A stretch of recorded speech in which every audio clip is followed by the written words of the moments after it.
Hello and welcome to News Today. Coming up, the Deputy Minister of Communications relieved of her post.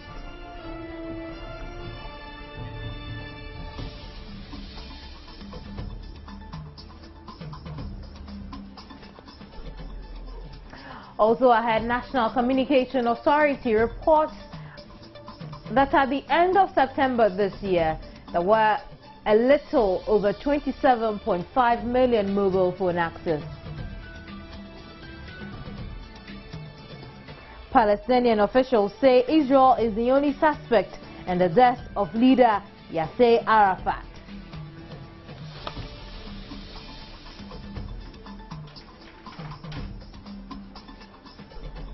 My name is Kemini Nyamani Amano. I'll bring you details of these stories and plenty more in a moment.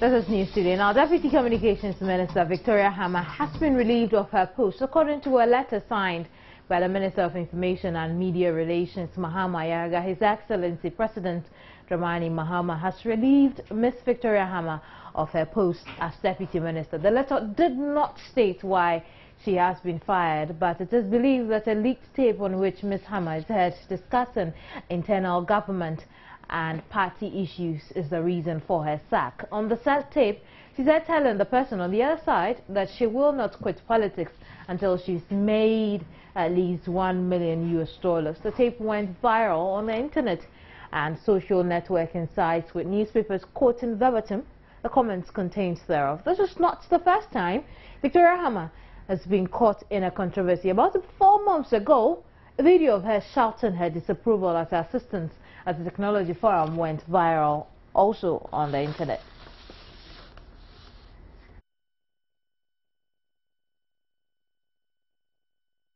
Meanwhile, Ghana Anti-Corruption Coalition has called for a speedy passage of the Conduct of Public Officers Bill to be passed into law for immediate implementation. According to Executive Secretary of the Anti-Graft Body, Florence Dennis, the implementation of the law will check unwarranted conduct of public officers as well as corruption in government. The Conduct of Public Officers Bill, which was approved by Cabinet and expected to check corruption among public officials, is awaiting parliamentary approval. Now, when passed, the bill will give legal backing to the Code of Conduct launched by President Mahama in July 2013.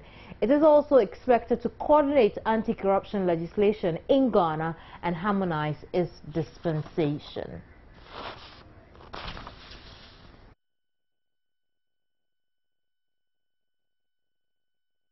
On the phone now is Samuel Kingsford Segla. He's Research Fellow at the Center for Policy Research.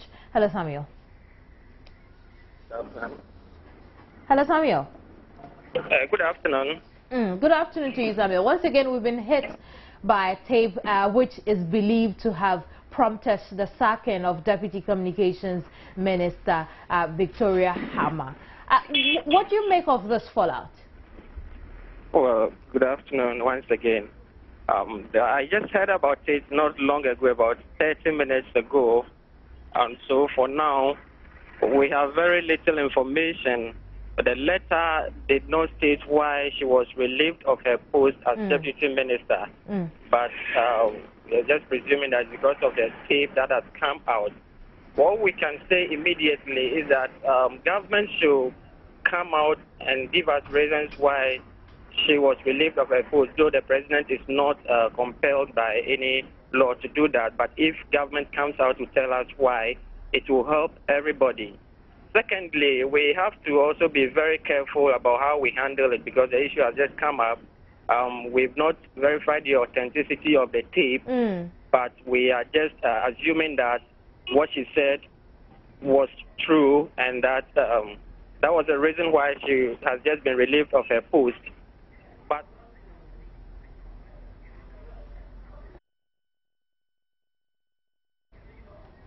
Well, we lost Samuel there. We'll move on to some other stories. And renowned economics professor George Ayite says Ghana needs an aggressive Attorney General's Department to follow up on cases of corruption and ensure culprits are brought to account. He also called on government to take a leading role in the fight against corruption. Professor Ayite also added that the Constitution was defective and needed a review to include particularly the element of separation of powers to avoid a rubber stamp parliament. Parliament is the one which should be asking the government, why do you have so many 97 ministers and deputy ministers? If you don't cut them down, we're not going to give you a penny. Parliament is the one which should be doing so. But Parliament doesn't do it. Why? Because we have a rubber stamp parliament. That's why the problem has gotten out of control. There's no check on government spending. To fight corruption world, you need three key institutions. You need one, a free and an aggressive media to expose it. That's number one. The second one, having exposed the problem, I think the media, they do it quite well. If you listen to the radio, every time, they're always exposing, talking about corruption. Okay, so it's being exposed. Okay. Now the second thing, once after you've exposed it, you need to have an aggressive Attorney General to follow up, to prosecute the corrupt. Okay? And the third institution that you need is an independent judiciary to take the corrupt to court and to punish the corrupt for all to see. It is Parliament and the Attorney General which has to follow through and prosecute the corrupt and bring them to court. Now, after they've been brought to court, it is the court system which is supposed to punish them for all to see. The reason why we have this state of affairs was because we have a defective constitution. Okay. Now, a constitution is supposed to have separation of powers and independent institutions. Is the president appointed 30% of all the members of the Executive Assembly? Now the president appoints the members of the Supreme Court. Now you see, when you do this kind of thing, then it means that the institutions are not independent. You have made them subservient to the executive. Now when you make them subservient to the executive, when you let the president appoint the Speaker of Parliament, then Parliament becomes rubber stamp. This is where you have to separate the executive from Parliament. You also have to separate the executive from the judiciary. And Member of Parliament for Asawase and Majority Chief Whip Alhaji Muhammad Muntaka Mubarak says fighting corruption is not only the preserve of Parliament, but all Ghanaians must help fight the canker. Speaking to Joy News, the Asawase MP opined the nature of Ghanaian politics does not easily make it for Parliament to stay clear of the executive. The Majority Chief Whip in Parliament also said strengthening Parliament and education of Ghanaians will ensure the House plays its role effectively. Just as I will agree with him partially, I also believe that it is not solely dependent on Parliament. It is dependent on all of us. I'm sorry to say that we all get the kind of leaders that we expect or we deserve. Because I'm sorry to say, if you look at past 12 years or 20 years since we started this democratization, the Fourth Republic, you will agree with me, year in or election after election, both the citizenry and those who want to contest seem to be pushing a lot of resources, not only money, using other means that all of us, by every means, if you describe corruption, will qualify to get in there. So once you use this method to come in, obviously you are faced with the real challenge of how to deal with the citizenry, that's your constituents or the people who elected you or those who supported you, to deal with it. And I can assure you that it is an extremely difficult exercise. You will see that the whole structure is dependent on the executive. I'm sorry to be saying this. I mean, I've been in the House for some time now, and I can tell you, if your budget has to be, decided by the executive, if a lot of things that you have to do have to go through the executive, you naturally, without you even maybe noticing, we will have a situation where you'll be doing things to suit the executive. That is one. Two, if you have a structure such that both the government and opposition are constantly thinking of their party strength. For example, the opposition will want to say things every time just to gain political points. You will then push the majority to do everything at every point in time to keep their party on top. It reduces all of us to the kind of football scoring. You score one, I have to score to neutralize. So we need to do a lot of work. It has to do with ministerial position or government position. It has to do with strengthening parliament in terms of its budget, in terms of how it operates, in terms of how its people are even elected. Over the telephone is Theodore Devler. He's head of public affairs at CDD Ghana. Hello, Theodore. Yeah, hello. Theodore, isn't our parliament independent enough already to be able to fight corruption? They are able to fight corruption the way it is. I mean, because no amount of legislation can get people to do what they want to do. I mean, the law is there. The people always circumvent it all the time. So, I mean, Parliament ought to, they just have to decide that we want to do this. Law or there's no law. If we are going to wait for a particular law to be passed, so what have we been doing as a nation all this time around? Is the law so powerful as to, to destroy emotions for corruption? The law by itself cannot do that. It takes human beings to say that, well, I want to do A, I don't want to do B. I am determined that I will not do B. If we all go and say law, law, law, law, law, law, then of course the law is good, but the law cannot enforce itself. So how can we get individuals to be able to have that mindset and say, I want to do the right thing? Well, you know that currently the system, the economic system, the economy itself is a bit stressful for many people. And if you live in an economy where tariffs are constantly on the rise, salaries are not being increased, it places a lot of pressure on people to survive. And Ghanaians are magicians as to how we all survive. Only God knows. So we need leadership to at least give an example of what we are able to do. We must see that leadership by itself is committed to fight corruption and that they are doing it. And then we can begin to educate people to get them also to begin to live by values and rules that build, that build a nation instead of, lining individual pockets. So really it's about education. It's about making sure that we keep hammering home. And then not only that, we want to see our leaders be the example. That is where we should be going. Right. Many thanks, Theodore. Theodore Devler is head of public affairs at CDD Ghana. We've been talking Parliament, its independence, and its role in fighting corruption. But he told us that really it depends on individuals and the willpower to do the right thing. But let's move on to some other stories where news that Adenta and its environs will eventually overcome the perennial acute shortage of water by December 2014 should ideally excite residents.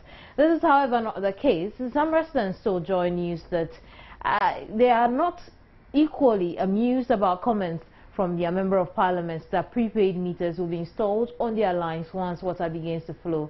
Here's a story by Marion Toure. In virtually every household in the suburb, one could spot a tank used to hold water for the residents' use. For many of them, the acute water shortage has been a decade-old problem. It's been going on for a while now. Since I've been living here about 20 years, no water. They promised us when was it, a couple of years back, that the water will be flowing, the same thing. So as this 2014, whether it will happen, so I honestly don't know. Water situation in Adenta is very bad. Since time memorial, 1911, there's no water in Ghana here, Adenta here. So we don't know the government that will come and remedies us and give us some remedy in terms of water situation in Adenta here. The lack of water also impacts on businesses in the community. Interestingly, the car washing bay finds a way to survive. The tankers na first nanka 70 cedis a tank, but what also by 80 cedis, 60 100 cedis. Yakoketia say yeah to full tank na the 100 cars and 110 cars. Yeah 2 days and 3 weeks in my boss no can say tariff increase in say so the beer 111 cedi to be also. For the residents, the promise that water would flow more regularly from December next year is one they've heard many times before. For them, getting water running through their taps mattered more than prepaid meters. The MP, Emmanuel Ashimo, says will be installed. Prepaid for water, that's too bad. I don't believe prepaid for water will be okay. Because just look at what is happening just recently at ECG. They said prepaid. They brought some prepaid and it's catching fire. And so does it mean that if we should go for prepaid for water, implies there is no way we can get water. Still, we are still in the old situation. Prepaid water, let the water come. Then from there we'll decide whether it is be prepaid or not, because I honestly don't think anything is going to materialize after that promise. Municipal Chief Executive of Adentan, Kakra Van Les, shares the sentiment of her constituents. If that is feasible, why not? If the Ghana Water Company can come up with such a program, it's laudable. But I will say that at least let's take it step by step. The most important is to get the water running through the taps in Adenta. Then after that, then if the prepaid, as he suggests, is feasible, why not? We'll also take a look at it. The implications of lack of water is widespread, but with the Kpong Water Project promised to be completed by 2014, let's hope their water problems will soon be behind them. For Joy News, Marian Toure reporting. Let's go back to our earlier story where I was telling you about how Victoria Hammer had been relieved of her post. In a statement released and signed by the Minister for Information, Mahama Ayariga, though no reason was given for the sacking, it is believed that it is connected with this leaked tape purported to have Victoria Hammer on it, saying that she would quit politics. Among other things, she would quit politics after making at least $1 million. Let's take a listen to that bit of the tape, and then when we come back, we'll talk to Samuel Kingsford-Segler.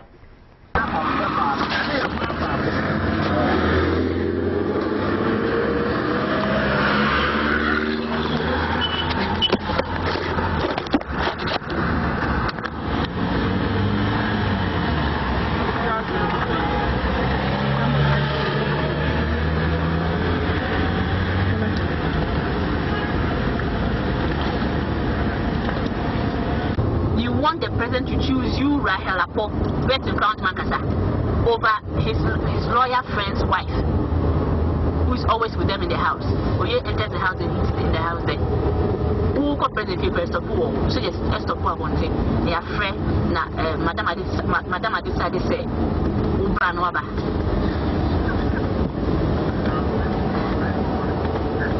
But it's true. That is our level in the party. I went there with you. Where we just don't enter there.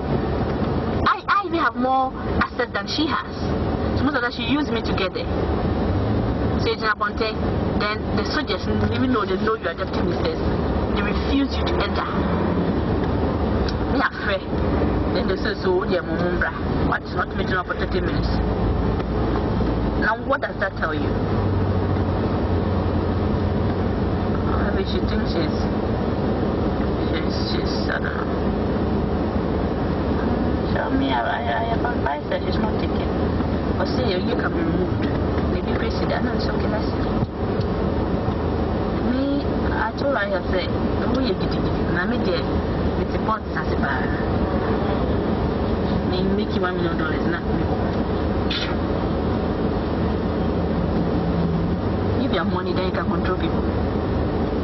and people can listen to you. That's crazy.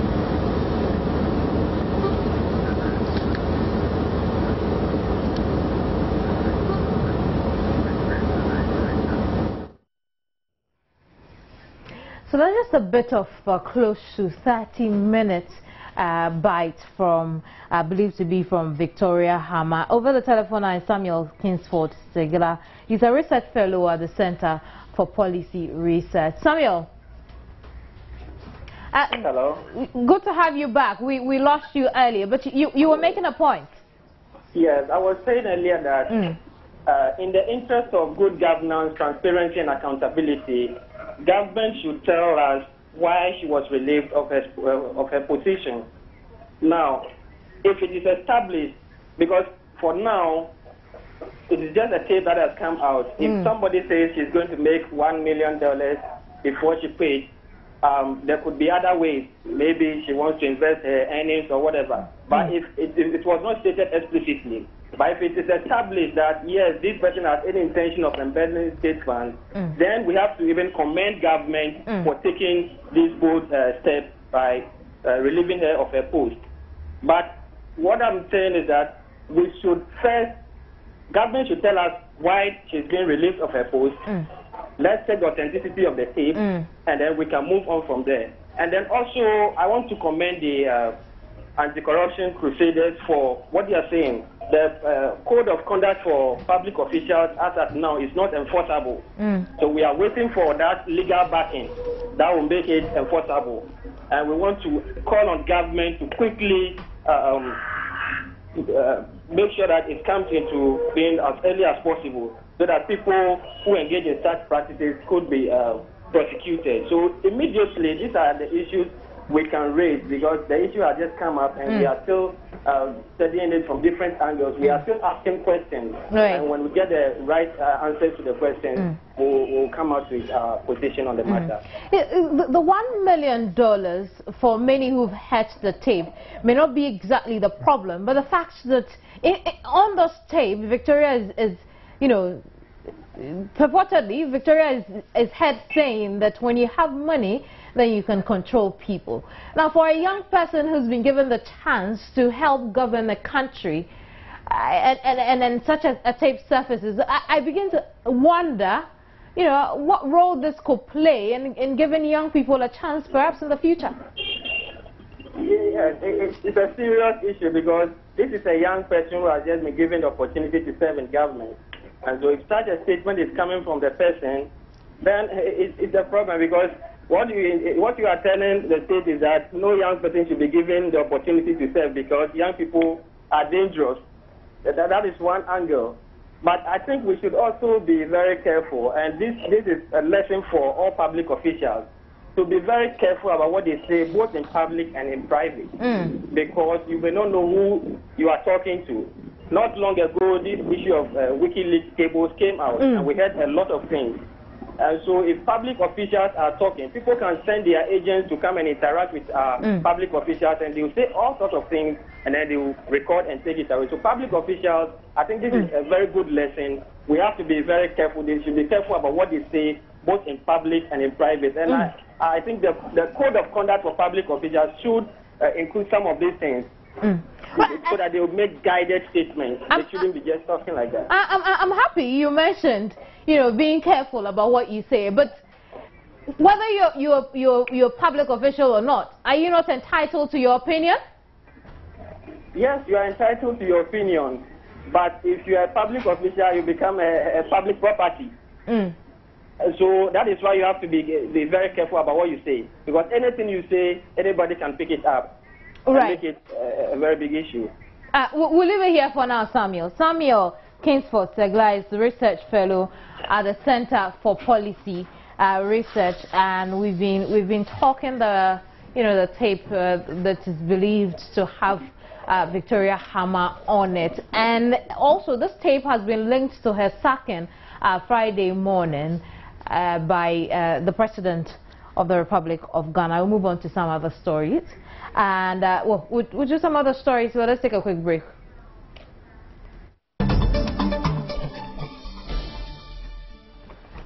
You're welcome back to News Today. Now, the National Communication Authority has reported that at the end of September this year, there were a little over 27.5 million mobile phone access lines in the country, which shows that there are more mobile phone chips in Ghana than people. That's it. Now, according to the data released by the telecom regulator Ghana, with an estimated population of 25.9 million, and has a mobile phone penetration rate of 106%, affirming concerns that the existence of multi-SIMing, which happens when one subscriber owns more than one SIM card, is widespread among mobile phone users. Month-to-month mobile phone subscription growth increased marginally by 0.1% for the month of September, bringing total subscriptions for the month to 39,844. Tigo was the biggest gainer in the month of September, recording a 1.12% increase in its subscriber base to a little over 3.8 million. MTN, which still controls almost half of the mobile telephony market, with a subscriber base of just about 12.7 million subscribers, also recorded positive growth figures of 24,829 additional subscribers in the month of September to cement the company's place as the leading mobile network operator in Ghana. However, 4 other mobile network operators lost subscribers. Vodafone's subscriber base decreased by 11,174 to 5.8 million, while Glo Mobile also recorded a drop of 11,360 in subscriber figures to a little over 1.6 million. Airtel and Expresso also reported a decline in subscriber numbers by 2,341 and 2,511 to 3.36 million, as well as 153,782 respectively. Now, the growth of mobile voice subscription in Ghana to some extent substitutes for fixed line access. In fact, while mobile voice has continued to increase, fixed line voice has recorded erratic growth figures from a high of 288,000 at the beginning of the year to 277,000 at the end of September.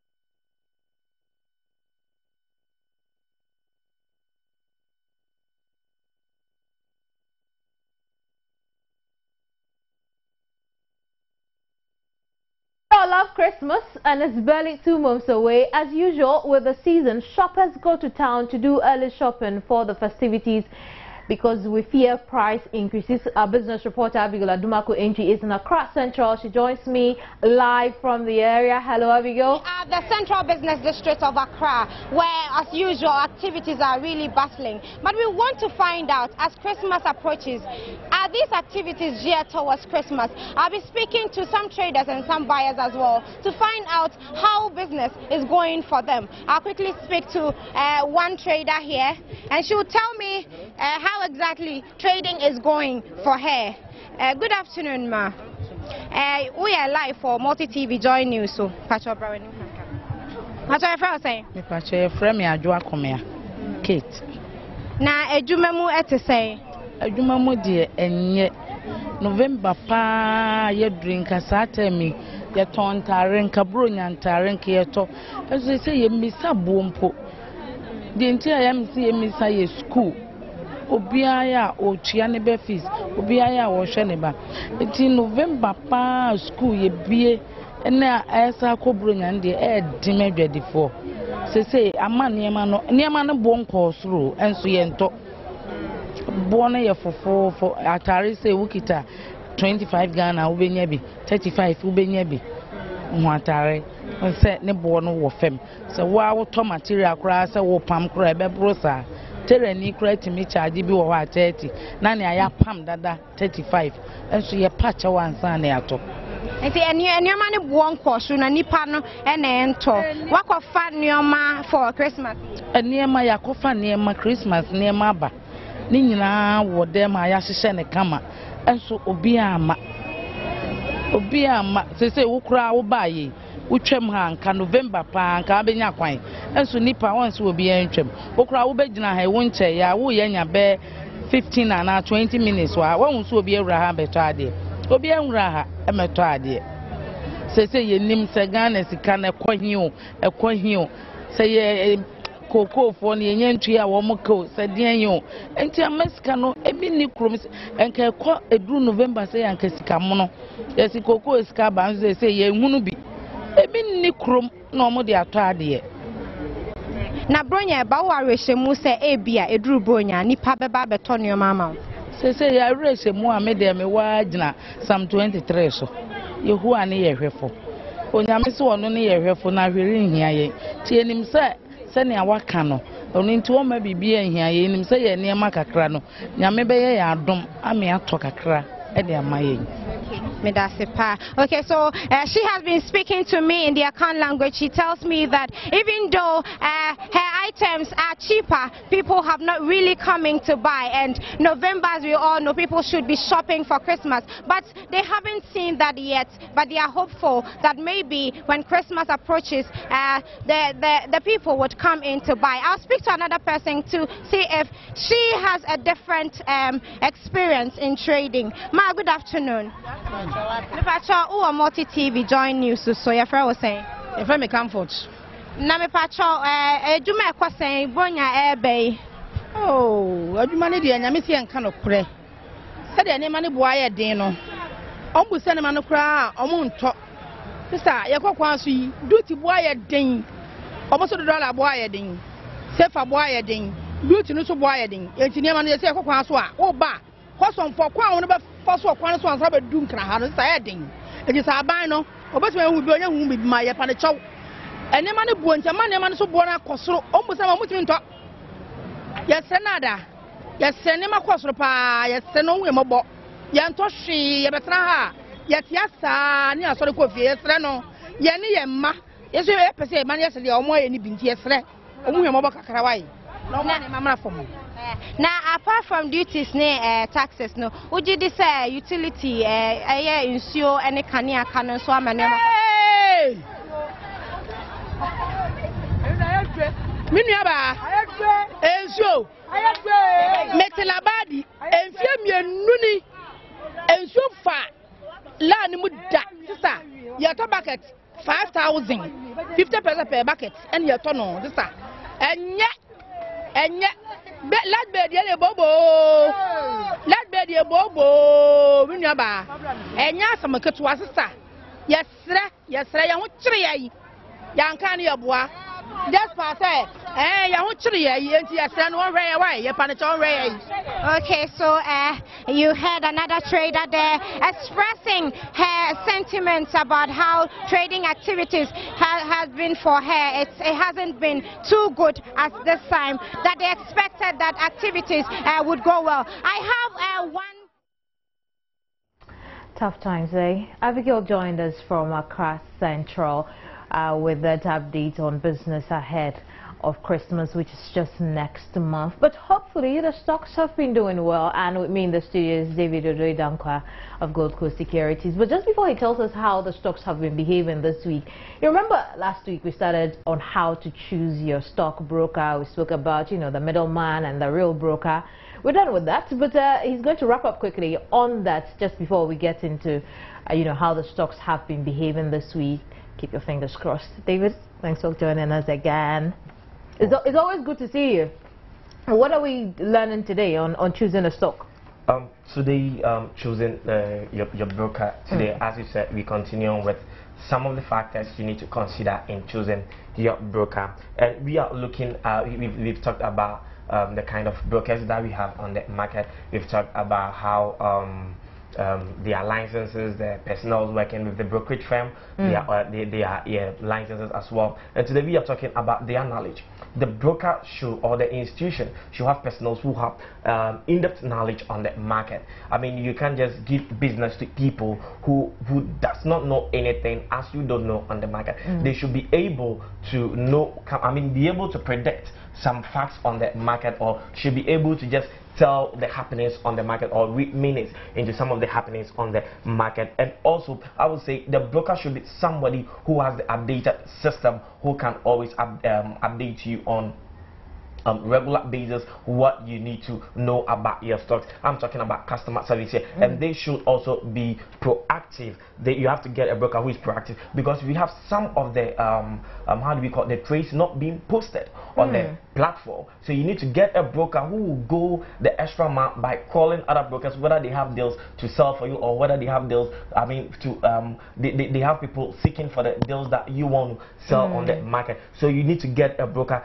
that is very active, and you need to get a broker who also seek your interest, not just because of the commission, but look, is it good for me to sell at this price for my client? Though my client is saying I should sell it at this particular price, is that what the client is worth it? Is that what is best for the client or not? So you just have to get a broker who will just look at all these things before selecting your broker.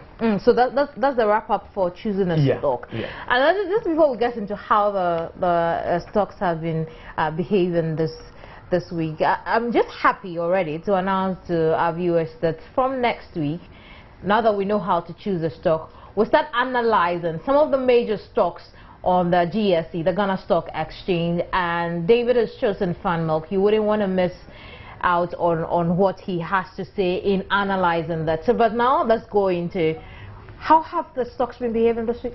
The stocks market, as you know, you've been talking about, has been a bit unstable. But the market has been interesting. You know, we just ended the third quarter, and the financial reports are in, and the market, Ghana stock market, has been some time not classified as sensitive, but now the market is beginning to be a bit sensitive, because the release of the financial results on the market is really affected. We can look at a stock like Guinness Ghana this week. It has been falling consistently, and if you look at it, they were not able to make the profit that they made same period last year. As in this year, they dropped about 96% of that's a year-on-year analysis of the profit, and you can see consistently the stock is dropping. And Stanchart made a lot of profit this quarter, that's the 9 month running down, and they are really experiencing a lot of gains on the market. So we can see the market is very, very sensitive, but as we are saying, there are some other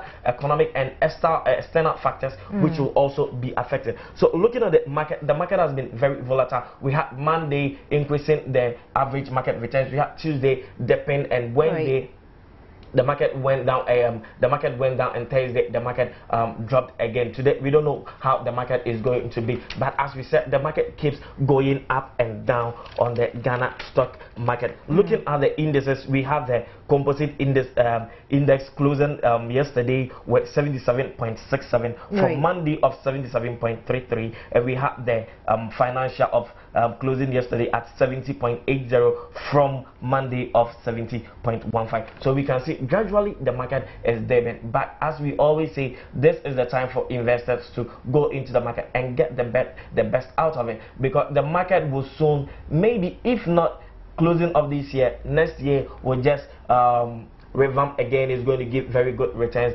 to investors on the market. So we advise our viewers to go to the stock market and make the best out of it. Many thanks, David. David Odo Dankwa is a research analyst with Gold Coast Securities, and I was telling you that as from next week we'll start analyzing some of the stocks. David has chosen Fan Milk for our first week, but you can also let us know which other stock you want us to analyze every Friday on News Today, and we'll move on to some international news after the break.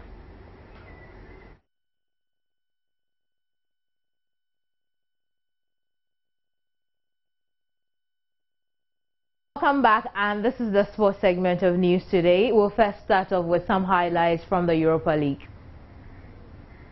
Knockout stages. Spurs have been impressive at home in European competitions, having lost only twice in their last 22 outings. Moussa Dembele came close to opening the scoring for the home side, but was denied by a good low save. There were a couple of nervous moments for Spurs at the other end of the park when Ismail Issa's shot took a slight deflection and rattled the upright. Seconds later, Ricardinho was gifted the ball by Christian Eriksen, but the Brazilian shot was just wide of the target. Spurs did eventually get the breakthrough, compliments of new signing Eric Lamela. Might break for Lamela here! Eric Lamela! Cometh the hour! Cometh the record transfer signing! A short while later, Lamela was the architect of the host's second goal with a slaloming run that drew a penalty and allowed Jermaine Defoe to score his record 23rd goal for Spurs in Europe. Spurs eventually conceded their first goal of this European campaign after Issa pounced on a rebound and narrowed the deficit to 1 to set up the grandstand finish. The Lily Whites were able to hang on for the 2-1 win to claim their 4th successive win of this campaign to extend their lead at the top of Group K. On match day 4 of the competition, the Welsh side, unbeaten in their European campaign so far, took the lead in the 9th minute after Roland Amar's cross was finished off by Wilfred Bonney. The hosts, who held Swansea to a 1-1 draw on match day 3, with a more aggressive side unleashing 17 shots on the visitors' goals as to 7 from Swansea. Cuban were reduced to 10 men when Brazilian Jean Dau was shown a second yellow card in the 75th minute. Despite being a man down, Cuban was still able to find the late equaliser. Substitute Ibrahima Balde with a brilliant finish to spoil Swansea's hopes of all 3 points. 1-1 the final score. Back with 2 wins on the trot. The most recent, a 5-1 drubbing of Saint Gallen at the Mestalla 2 weeks ago. The two sides squared off again on Thursday night, with Valencia looking for a win to keep up the pressure on Group A leaders Swansea. They started well enough, creating chances, and were aided by some silly defending. Stefan Bezel's foul of Helder Postiga earned Valencia a free kick in a dangerous position. Sergio Canales hit the post, but Pablo Piatti pounced on the rebound to give Valencia the lead. It was short-lived though, as Saint Gallen equalized 7 minutes later. Bezel made up for his earlier indiscretions as he headed his side level. The sides deadlocked at 1-1 at the break. The visitors came out firing after the restart. Saint Gallen had no answer for the onslaught and were forced into fouls. Philippe Montandon was guilty of pulling down Jonas in the area, the skipper conceding a penalty and getting his marching orders. Jonas though was denied from the spot as Daniel Lopar guessed correctly. Buoyed by the penalty save, the hosts fought back.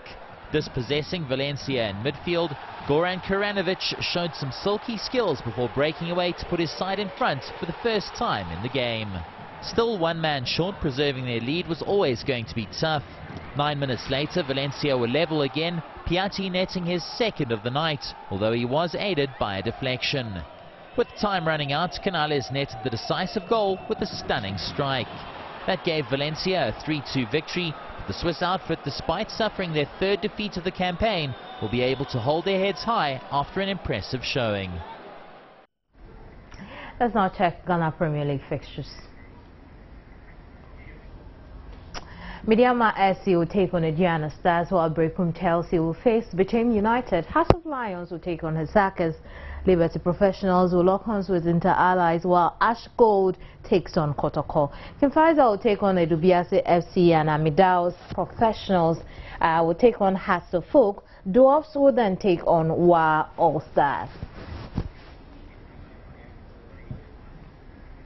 Now EPL fixtures as well.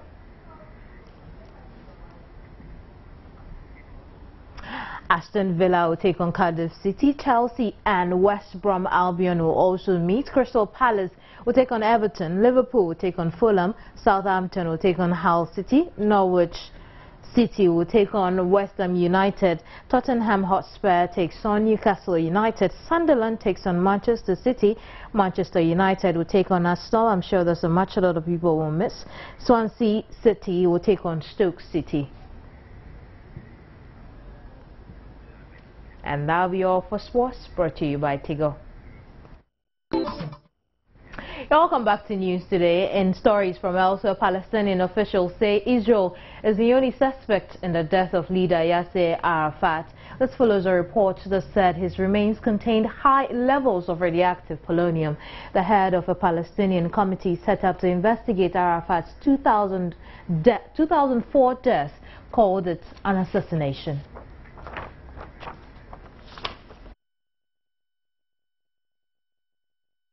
Now, the commander of the M23 rebel group in the Eastern Democratic Republic of Congo has surrendered in Uganda. Sultani Makenga is said to have handed himself over along with hundreds of M23 fighters in Makenga National Park. Earlier this week, the M23 said it was ending its insurgency hours after the DR Congo government claimed victory. Over the telephone now is international news analyst Irbad Ibrahim. Hello, Irbad. Hello, good afternoon, Kevin. Good afternoon to you. And yeah, unfortunately, the line is terrible. I don't know whether you could call me back. It's squeaky. Right, we'll see what we do about that and call you back over the telephone. We'll get Irbad back over the telephone, but while we do this, let's move on to the Philippines, where Typhoon Haiyan is battering the central Philippines with sustained winds of 235 kilometers per hour.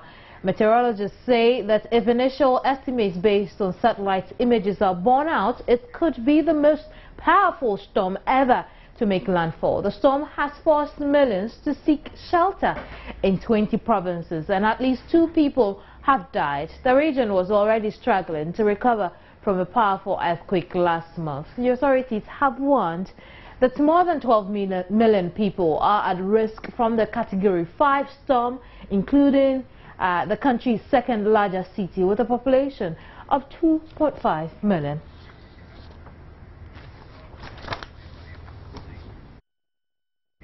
Let's go back to our earlier story where commander of the M23 rebel group in the Eastern Democratic Republic of Congo surrendered in Uganda. Now the Sultani Makenga is said to have handed himself over along with hundreds of M23 fighters in the Makenga National Park. Earlier this week, he recalls that the M23 has said it's ended its insurgency hours after DR Congo government claimed victory. Over the telephone now, hopefully it's better, is international news analyst Irbad Ibrahim. Hello, Irbad. Yeah, the line is a lot better now, Kevin. Right. M23 commanders handed himself over along with hundreds of, his compatriots. Really, what does this mean? Thank God, we could say at the end of the day we are getting some level of calm after the storm. And DR Congo has been unstable for 20 years, and in the process, up to 5 million people have lost their lives. So I think the surrender of Makenga, as well as a couple of other M23 rebels, is a welcome news, not only for peace in DR Congo, but for the whole of the continent. And M23 is a group that is an offshoot of the National Congress for the Defense of the People. In 2009, they entered into a peace treaty with the government. But after some time, they realized that their grievances were not being addressed, and therefore they started a mutiny. And they called themselves the M23. It's a French expression which stands for Mouvement du 23 Mars. So that is how come they have their name, M23 movement. Before they lost the war this week, they had, at the peak of the insurgency, they had a fighting force of up to 5,500 combatants. And the majority of them are Tutsis. And therefore, that solves the puzzle of where they get their logistical support from. You know, the current president of Rwanda, Paul Kagame, is a Tutsi.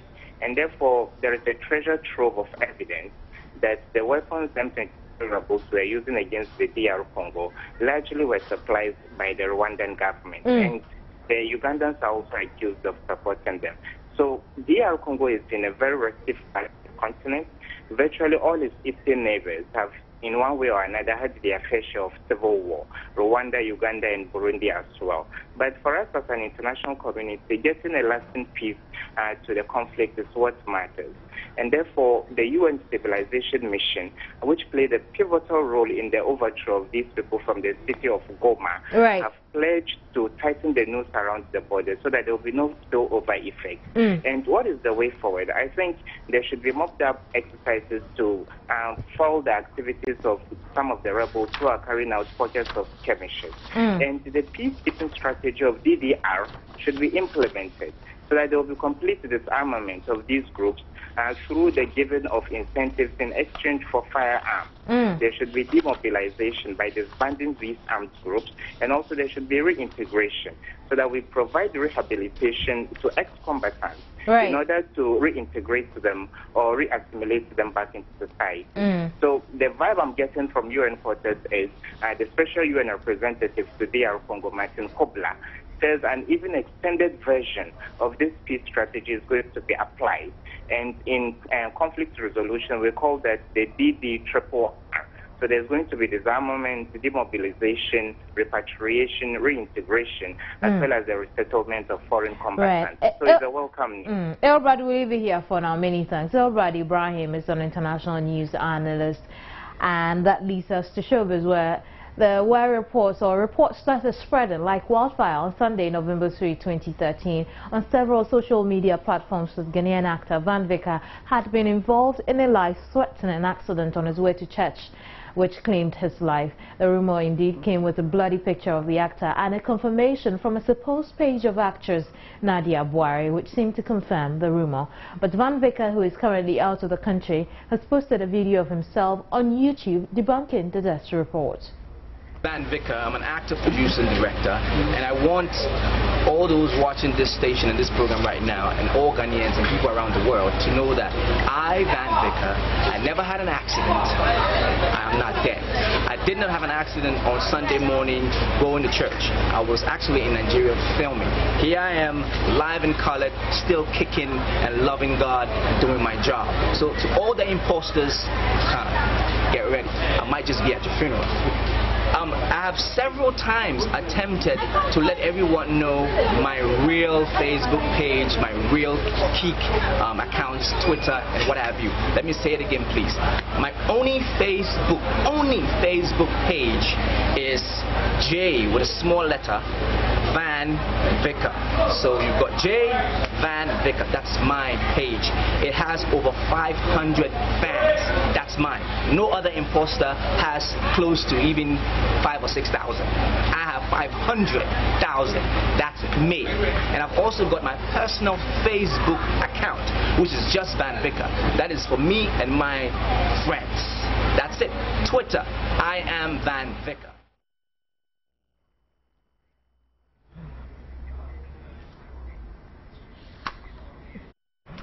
You're watching News Today and our main news. The Deputy Communications Minister, Victoria Hammer, relieved of her post.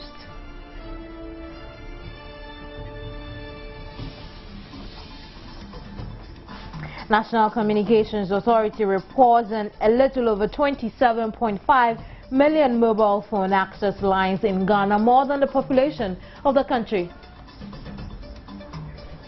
Palestinian officials say Israel is the only suspect in the death of leader Yasser Arafat, following a report. Thanks for your company. My name is Kemini Nyamani Amano. I'll see you on Monday.